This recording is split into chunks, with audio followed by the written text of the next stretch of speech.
Halo Sobat Kabar Harian, pemerintah Denmark secara resmi mengumumkan pengiriman pasukan pendahulu beserta peralatan militer ke wilayah Greenland.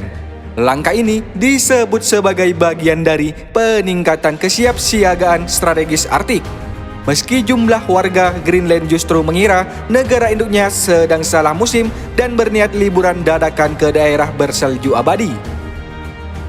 Dalam pernyataan resmi, Kementerian Pertahanan Denmark menjelaskan bahwa pasukan yang dikirim terdiri dari unit elit Arktik, lengkap dengan kendaraan salju, radar canggih, dan tenda khusus tahan suhu ekstrim. Namun, bocoran dari dalam menyebutkan bahwa separuh koper pasukan diisi dengan termos kopi, kaos kaki full extra, dan playlist lagu galau untuk menemani malam panjang tanpa matahari. Ini menjadi langkah preventif, ujar seorang juru bicara militer Denmark sambil mengenakan jaket setebal kasur lipat. Kami hanya ingin memastikan Greenland aman, stabil, dan tidak direbut oleh siapapun, termasuk oleh beruang kutub yang dinilai terlihat terlalu percaya diri.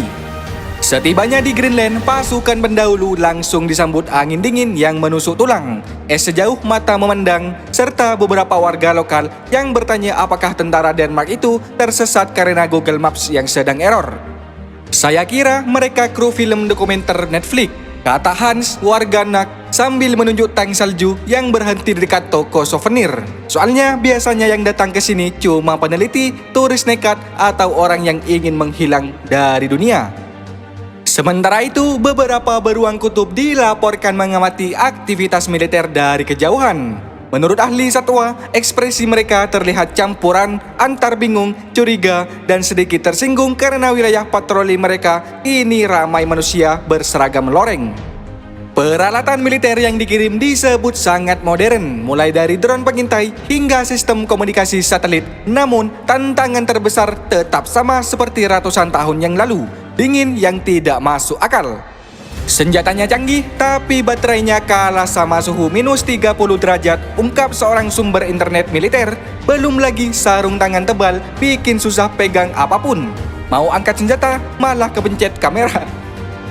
Dalam latihan perdana, satu unit pasukan bahkan dilaporkan mundur teratur bukan karena ancaman musuh, melainkan karena lupa membawa coklat panas. Pemerintah Denmark menegaskan bahwa pengiriman pasukan ini bukan persiapan perang. Kami tidak sedang mencari konflik, kata Perdana Menteri Denmark. Kami hanya ingin memastikan bahwa Greenland tetap aman, terutama dari ancaman global, perubahan iklim, dan orang-orang yang berpikir es bisa dijadikan es batu raksasa untuk minuman. Hingga kini, situasi di Greenland tetap kondusif, tidak ada konflik, tidak ada invasi, dan tidak ada laporan beruang kutub menyatakan perang. Pasukan Denmark melanjutkan patroli sambil sesekali berhenti untuk menghangatkan tangan dan bertanya, kenapa kita nggak latihan di pantai saja? Para pengamat internasional menyimpulkan bahwa langkah Denmark yang lebih bersifat simbolis menunjukkan kehadiran, kesiapsiagaan, dan kemampuan bertahan hidup di tempat yang bahkan WiFi pun berpikir dua kali untuk bekerja.